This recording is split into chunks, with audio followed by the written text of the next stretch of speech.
Because whatever I've thought about the Winklevi over the years, it hadn't occurred to me that maybe they were actually kind of stupid. But when I took a closer look at what's gone down, which I'll break down in this video, it seemed like that was probably the case.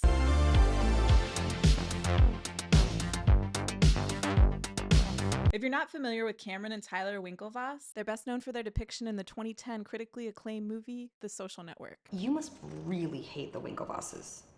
I don't hate anybody. The Winklevi aren't suing me for intellectual property theft. They are suing me because for the first time in their lives, things didn't work out the way they were supposed to for them. Their lawsuit resulted in a huge reward, some of which they parlayed into buying Bitcoin in 2013, which is when it first hit $100 a coin. I'm right here watching history be made. Bitcoin is now up to $111. And by late 2017, they were cryptocurrency billionaires. Now, 20 years after the real life events of the movie took place, we're apparently seeing the second time Things didn't work out the way they were supposed to for them. except that this time, these super privileged white dudes are apparently willing to sacrifice American democracy in order to get their way. The Winklevi publicly announced that they've each given $1 million worth of Bitcoin to convicted felon Donald Trump's 2024 presidential campaign. Why are they doing this? They say Biden is out to get billionaire businessmen through vilifying cryptocurrency, and also because they're defending the greatness of capitalism. Never mind all of the crimes that Trump has been convicted of committing, that he's an idiot, that dozens of women have accused Trump of sexual misconduct over decades, including rape. These things are evidently less important to the Winklevi than is becoming American business heroes. Because in their mind, apparently those things are at odds with one another. So in this video, we're going to break down the often terrifyingly misguided tweet that Tyler Winklevoss posted when the donation was announced. And we'll also talk about how cryptocurrency, instead of being perceived as something really fucking gross, a tool that is of the benefit of the select few who have most benefited from capitalism's dysfunction, cryptocurrency technology can actually be used to transcend the failings of late-stage capitalism. It can be and is currently being used as a tool for good in an ecosystem like Seeds, which is designed to allow us to create a bigger pie for all. If we don't know one another, I'm Rachel, and I'm a former pro stock trader who quit because of the misogyny. I started buying Bitcoin in 2013 at about $90 a coin, and I was so excited about the technology's potential to transcend the discrimination that I had personally experienced in the old system, which so many others have had to deal with as well. And so I founded Seeds the same year. Seeds is like cryptocurrency mutual aid with a focus on women, and it's helped people in need in 30 countries to date, including in places like South Sudan, where the government often doesn't even issue women IDs, and they therefore can't open traditional bank accounts. Because we use blockchain technology, Seeds can help these women out in spite of this. I make videos about cryptocurrency to raise awareness about Seeds, because I'm convinced that humanity has reached an important juncture, that the toxic masculine energy driving the legacy economic system is dying. And so we need new systems intentionally imbued with a healthy balance of masculine and feminine energies, which are energies present in people of all genders, to see us through this transition and beyond, which is what Seeds is working to do. Okay, so when I first heard about this Winklevi donation to Trump, I thought that maybe it was like this expensive strategic ploy. Notably, the Winklevi's extreme privilege includes a Harvard education,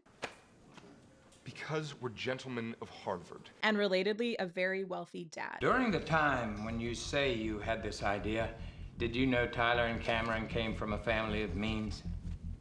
A family of means? Did you know their father was wealthy? In one of your emails to Mr. Narendra, you referenced Howard Winklevoss's consulting firm. If you say so.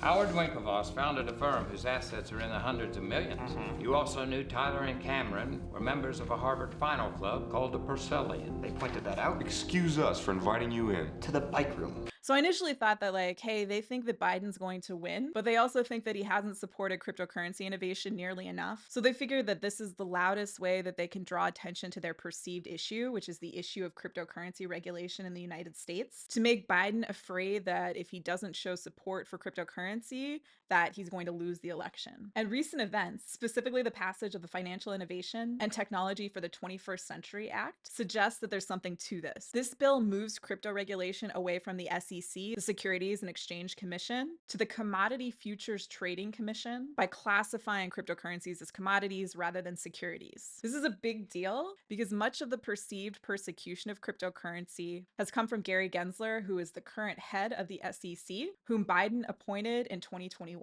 Gensler was confirmed by the US Senate on April 14th of 2021, which was very near what were then the all-time highs in the cryptocurrency sector. So I think that contributed to his sense that he had to come out like with guns guns blazing. Additionally, I at first assumed that the Winklevi donation was strategic because I knew that most of the Winklevi's users, they're the founders of the centralized cryptocurrency exchange Gemini, because they're twins, get it? Most of those users are going to be white, straight men. I figured that they must think that most of the people that comprise their user base are either Trump supporters or that they at least care so little about social justice and equality and democracy that the Winklevi doing something this insane isn't going to alienate their users and hurt their business. Because at the end of the day, all the Winklevi purport to really care about is their business. So yeah, until I looked at this more closely, I just assumed that that must be the strategic reasoning behind this, however illogical and immoral that reasoning may be. Because whatever I've thought about the Winklevi over the years, it hadn't occurred to me that maybe they were actually kind of stupid.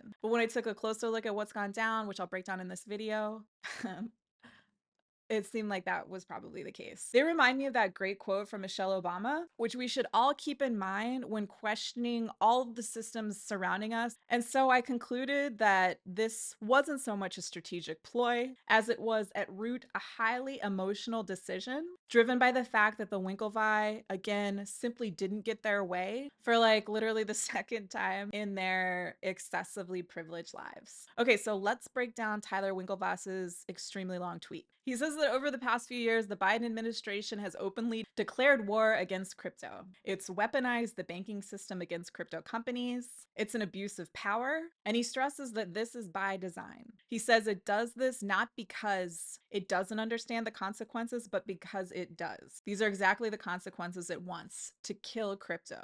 To be fair, in my view, the SEC, which again is run by someone that Biden appointed in 2021, Gary Gensler, has done a horrible job when it comes to regulating cryptocurrency. At best, I think it's been incompetence, and at worst, I think there has been incompetence coupled with malicious intent. They've allowed enormous failures that have cost consumers billions of dollars, as with the fall of centralized cryptocurrency exchange FTX. And then they've gone after people like Kim Kardashian because of an Instagram post. So at least they're protecting us from her, I guess. And then at the same time, they've taken on some of the biggest, most well-funded cryptocurrency projects out there. And when they've done this, it has appeared to be legislation through enforcement.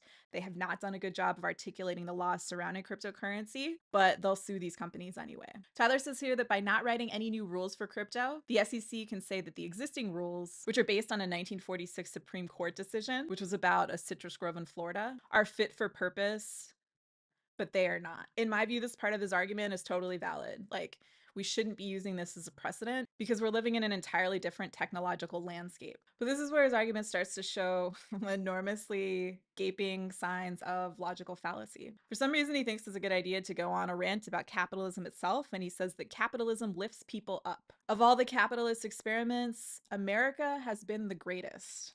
Okay, so breaking this down, the people that make the argument that capitalism lifts people up are invariably the very small group of mostly male people, in the US it's going to be mostly white men, who have most benefited from it. More than almost anyone else I can think of, the Winklevi embody that to a T. He uses the term America like that is meant to describe the United States exclusively, when obviously the name America describes much larger swaths of the world. And this country was not a capitalist experiment. It borrowed heavily from what the banking system in England was doing, and as I understand, the founding fathers understood that there was an opportunity to recreate an economic system when they were creating what was then a new type of governing system, but they chose not to do that. But the point I want to make here is that this comment shows an uninformed opinion both about the history of this country and about the current economic system itself. This is where it gets super rich, y'all. I've had employees thank me in tears because their time at Gemini allowed them to buy a house for their family. I've had customers approach me on the street and thank me for building Gemini because it helped them achieve financial freedom and start their own business. It is these experiences that give me the greatest joy and provide meaning for everything we do at Gemini. Okay, so I'm not saying he's lying or being insincere, but like if he actually cares about the people, then why is he supporting Trump? But this is the sort of language that I think it's a sign of self-delusion. Like, Gemini treats customers like shit. I'm personally in the process of going through a legal battle with Gemini because they stole a lot of ether from me years ago now, and they've been enormous assholes as I've tried to recoup that loss. I've used their platform for many years. I've even recommended it as the least worst centralized exchange because we do, at this stage in the game, still need to use some platform, some centralized platform, to trade our fiat currency like the US dollar in order to get cryptocurrency. And I'm really looking forward to the time when that goes away as a thing that we have to do. After this event, I can't in good conscience continue to recommend Gemini as the least worst centralized platform. And the fact that he's acting like he's like this hero to the common people is insane to me, in part because it seems like he is so out of touch that he really believes that. He's deeply leaning into this hero's journey narrative. The Biden administration has tried to tear all of this down. I'm not going to stand by idly and let them. I'm going to continue fighting for what I know to be so right. What the hell does that even mean? So right? Like, he's so devoid of the ability to self-reflect that he isn't aware of how much is so wrong about this idea of supporting Trump. He says that Donald Trump, he calls him President Trump here, is the pro-Bitcoin, pro-crypto, pro-business choice. Anyone who tells you otherwise is severely misinformed, delusional, or not telling the truth. That sounds like borderline Trump speak to me. Then he does something especially scary. He calls on the crypto army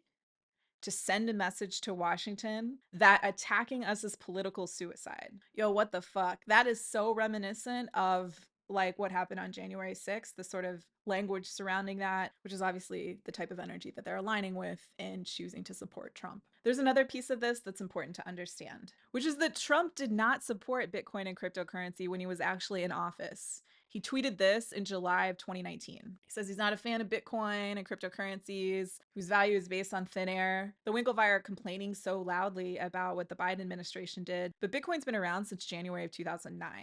There have been several transfers of power since that time, and while Gensler has seemed to be much more aggressively anti-cryptocurrency, it's not like anyone before that was doing like a wonderful job of supporting it, especially not Trump. The shift in his opinion appears to be about his narcissism, I would say, because he can now find support in the cryptocurrency industry because it's been so overtaken by toxic masculinity. And there's one more important piece of information surrounding further reason why the Winklevi and Trump are aligning. New York Attorney General Letitia James. She successfully sued Trump for years of financial fraud. She's already won a case against Gemini as well and is continuing to pursue them legally, now seeking restitution in the amount of $3 billion.